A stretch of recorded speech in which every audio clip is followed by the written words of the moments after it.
Hey everyone, it's me Lauren with Bold Notion Quilting, and today we're going to discuss the very beginner things that you need to know when you're using your IntelliQuilter system.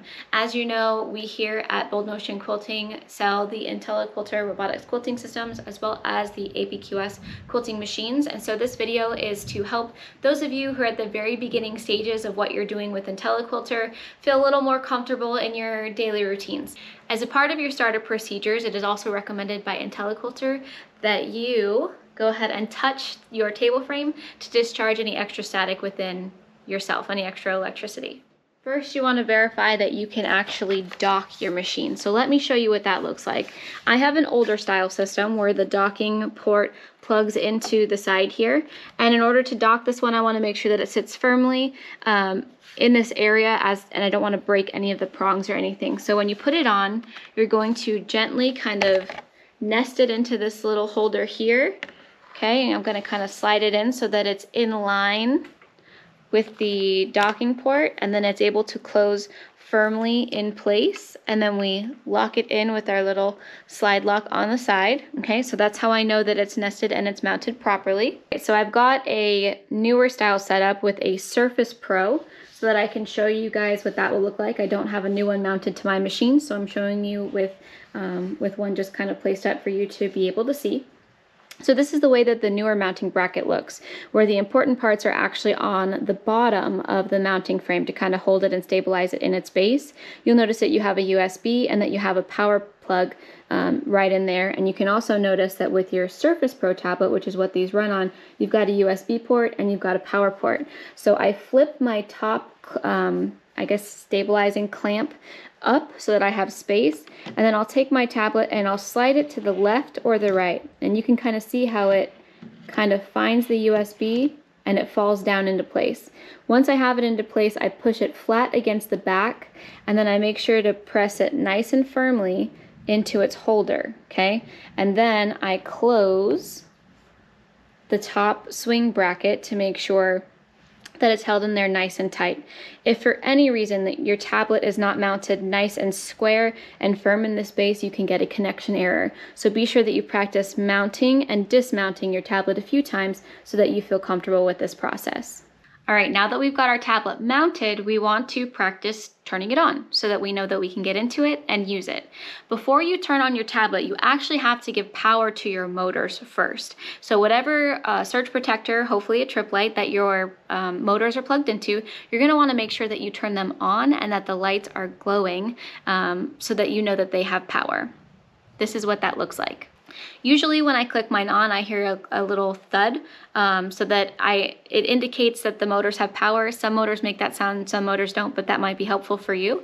Once your motors are turned on, you can then turn on your IntelliQuilter tablet.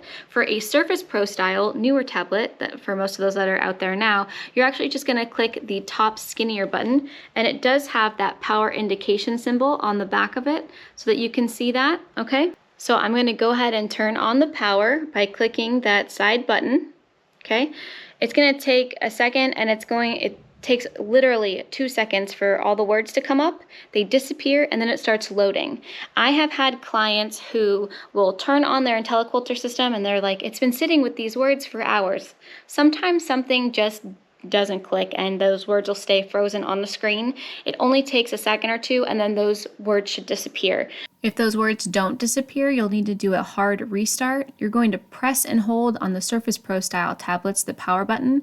You're going to slide and hold the power button on the older style tablets for 30 seconds until everything disappears, and then it reappears.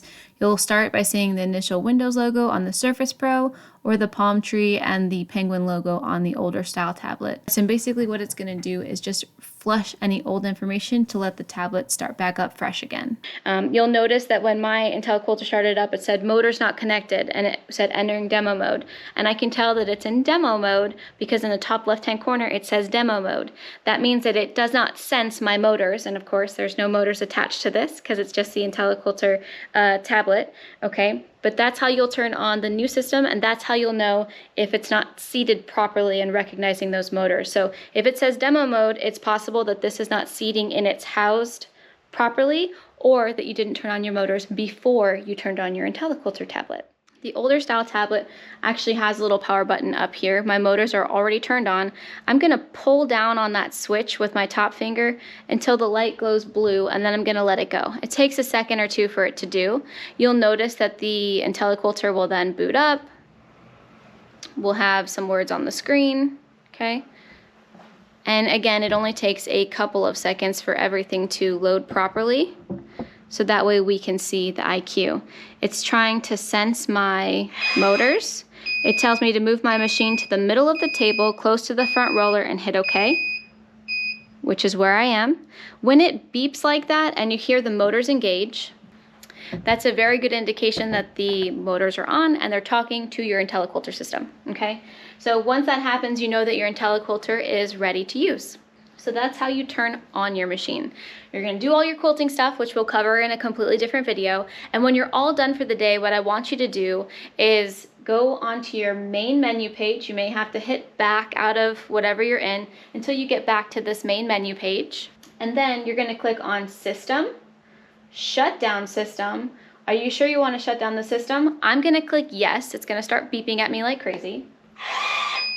It disengages my motors. And now I have to turn my motors off for it to finish shutting down, okay? So that is how you turn on and turn off your IntelliQuilter system properly. For some people, to take power away from your motors, you may have to unplug it and plug it in to get power to it.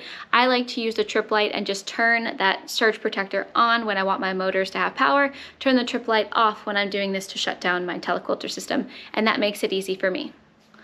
When you're ready to turn off your IntelliQuilter and you want to dismantle your tablet from the machine, make sure your IntelliQuilter is completely powered down, you've taken power away from your motors, and then to remove it, you're simply going to pull up the slide.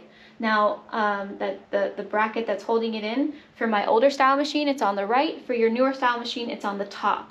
So for the older style machine, you're going to pull it towards you and kind of slide it out, okay?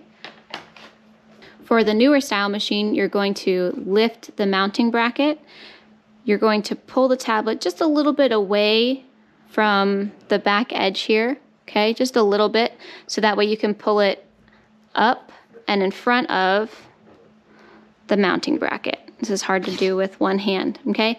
And you're able to remove it. You don't want to pull it too close to you because you could, tweak that USB port in the holder, and we definitely don't want to mess that up. Remember, you can use your tablet away from your machine. You don't have to utilize your tablet on your machine, so you don't have to constantly be on your feet while you're using it. You can use it to design or set up your pantographs before you even head over to your machine. You just want to remember to, for the older style tablets, to unplug the power AC adapter from your machine, from the inline connector located at the back of the machine, and plug the jack of that connector into the inline connector, which we have right here on the side by our power port, okay?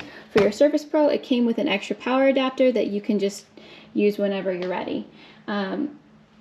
IQ will work in demo mode when it's disconnected from the machine. You will see the words demo mode in the top left-hand side of the screen. There are, of course, certain functions that are not active in demo mode because they require the machine to move around the frame. You can do a lot of design work in demo mode and have fun just discovering what all the buttons do. And I do recommend that you take the time to get used to your IntelliQuilter system off your machine. If you use a tablet without the AC adapter, so the older style, okay, it has about 3 hours of battery power. The tablet will give you a warning when it has almost 15 minutes of power left. At that point, you should save all of your work because any work you have not saved will be lost when IQ shuts down and the battery is drained. So just be cognizant of that. You're going to see that demo mode right here in the top left-hand corner, okay? Same for the newer version with the Surface Pro. And then when you are using your tablet, both versions of the IntelliQuilter come with a stylus of some kind. This one has more of a Surface Pro pen. The older one has a stylus. You can use that to touch the screen and to see different functions. That one's not going to work on there, so it's made to work with your touch. You never want to use a sharp object or press the screen forcefully. When you're all done, you're just going to hit back, system, shut down system, and you're ready to go. System, shut down system, yes. And again, it only takes a second for those words to pop up and then to go away. If they stay on any longer than just a second or two, your screen might be frozen. In that case, you need to do a hard reset. So now I want to show you how to clean and maintain your IQ system. All IntelliQuilters come with an included soft cloth to use to clean your screen. This soft cloth is made to kind of absorb oils so that as you're, touching and using your screen, which you're going to, that you can, easily get rid of those things without applying cleaners or other things of that nature. So it's recommended that you use that soft cloth to remove those fingerprints and oil stains and things of that nature. And you'll see that it does a pretty fine job of getting everything nice and clean. If that doesn't clean the screen, you could use Windex or a similar product to clean it.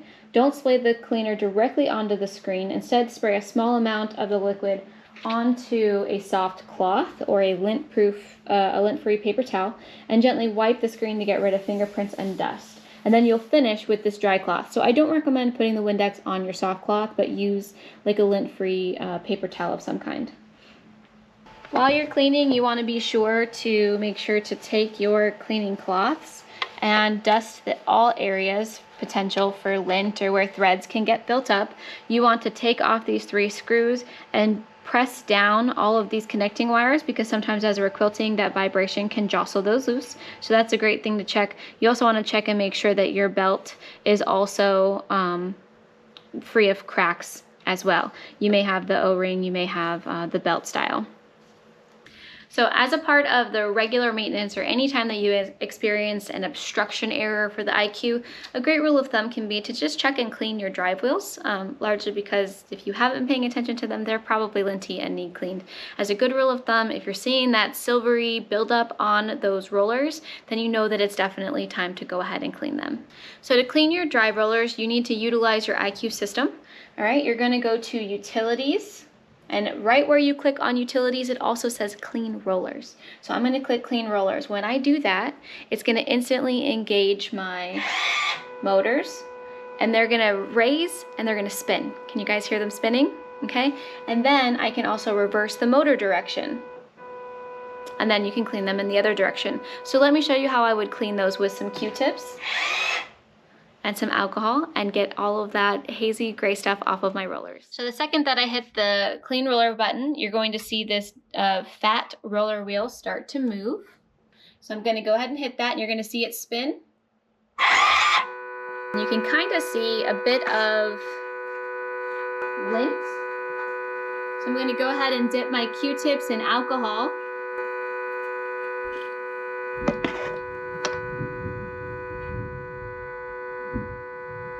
Look at that big ball of lint. I also will use the dry part of the Q-tip to just kind of dry it and see, what else is on there and left. I usually will clean this until my Q-tips are not as dark black. Now for the X motor wheel, same thing. We're going to tell it to clean the wheels.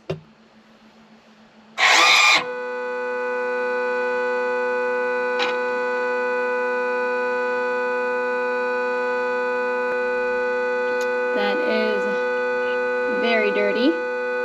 So we'll do this a little bit more until it comes off nice and clean. As a good rule of thumb, you also want to take some alcohol and paper towel and clean the front part of your table where your IQ roller is rolling on the x-axis, and then also on your APQS carriage where it's rolling on the y-axis. At this time, you can also do some cleaning and maintenance on your APQS wheels and clean those out with some alcohol as well. While you're cleaning and inspecting your X and your Y wheels, you want to make sure those are the smaller rubber hard wheels. You want to also make sure to inspect the larger plastic circular wheels.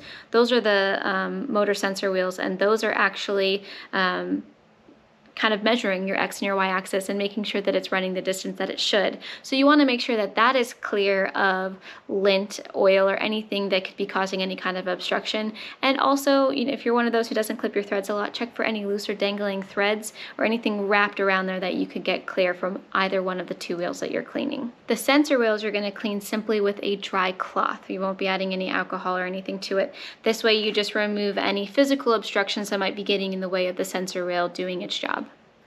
Thank you all for watching this video today. I hope that it was helpful for you and your new IQ. If you liked it, please give it a thumbs up. You can also share it to various Facebook groups and pages just to kind of help spread the word. We are still doing lots of free motion quilting here at Bold Notion Quilting, but I wanted to take a minute to touch base with some of our computerized users as well. Thank you guys for stopping by. Please like and share. Bye, y'all.